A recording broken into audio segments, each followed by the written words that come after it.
Senhor presidente, senhores vereadores, amigos que nos acompanham aqui no plenário, pela nossa TV Câmara, pelo site da nossa TV, uma boa noite a todos.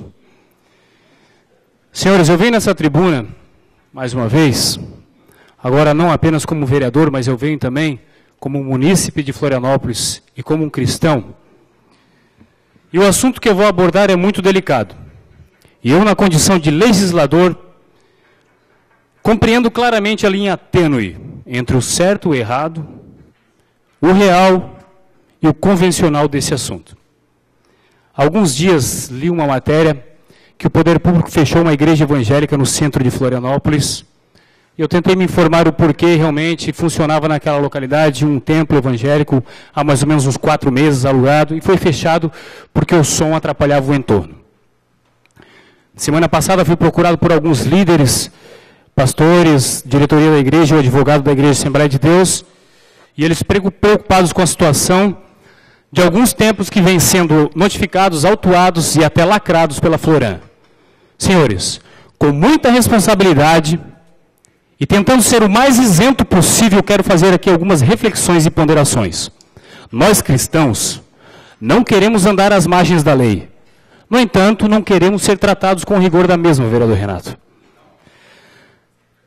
Enquanto alguns outros órgãos, enquanto alguns outros segmentos da sociedade são tratados às benesses da lei, vereador Badeco. Analisem comigo. Há uns 10 anos atrás, a Igreja Assembleia de Deus tinha mais ou menos uns 80 templos no município de Florianópolis. Hoje passa de 100. Mas os mesmos já vinham sendo autuados e notificados pelo plano diretor até então vigente, que exigia um recuo de 17 metros do eixo da rua, e também pela lei de sons e ruídos, que exige 65 decibéis da porta da igreja. Os pastores preocupados tentaram fazer um projeto, começaram a lacrar as janelas das igrejas, colocaram portas de vidros automáticas, ar-condicionados, para então minimizar o som e se adequar à lei ou à legislação vigente. No entanto, começaram ainda a enfrentar medidas severas do poder público em relação ao som, vereador Ricardo.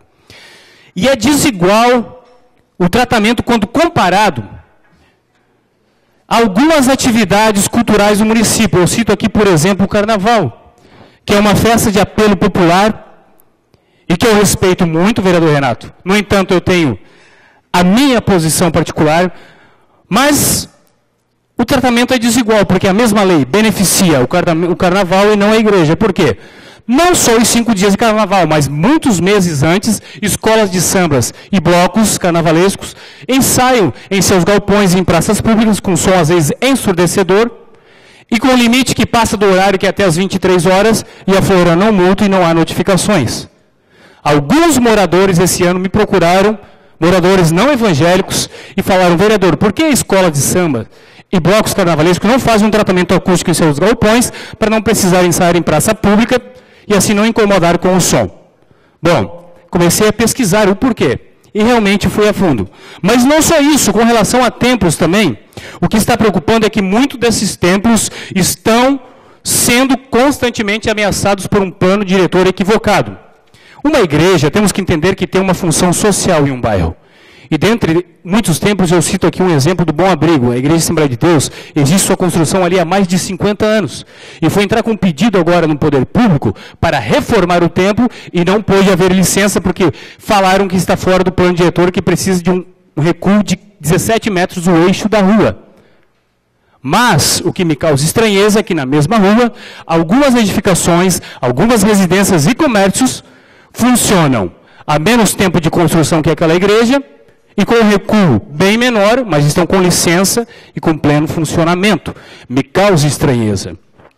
Não é a falta de solicitar licença pública para reformas, não. O que me convém nessa hora é que barra num plano diretor, dizendo que não dão licença porque está fora do recuo do eixo, que é de 17 metros. Bom, a falta de concessão de licença está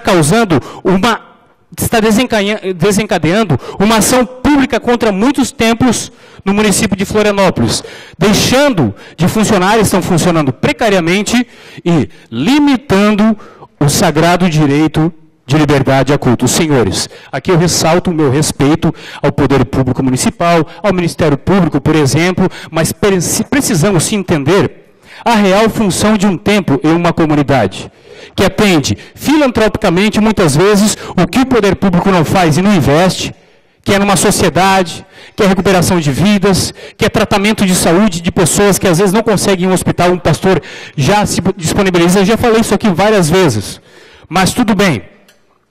Reafirmo, respeitamos as leis e seus executores. No entanto, precisamos ter bom senso.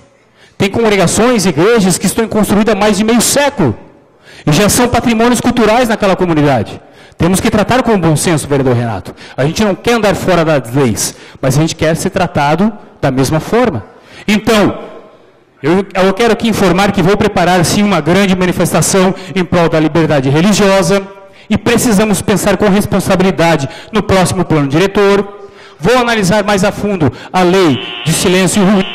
Um minuto mais. Um ônibus, um caminhão, faz um ruído de 85 decibéis, mais ou menos. 65 decibéis é 15 dos senhores aqui falando ao mesmo tempo. É um absurdo limitar 65 decibéis para um templo religioso ou um templo de qualquer culto. E medem na porta. E a lei diz que tem que ser no raio de 200 metros.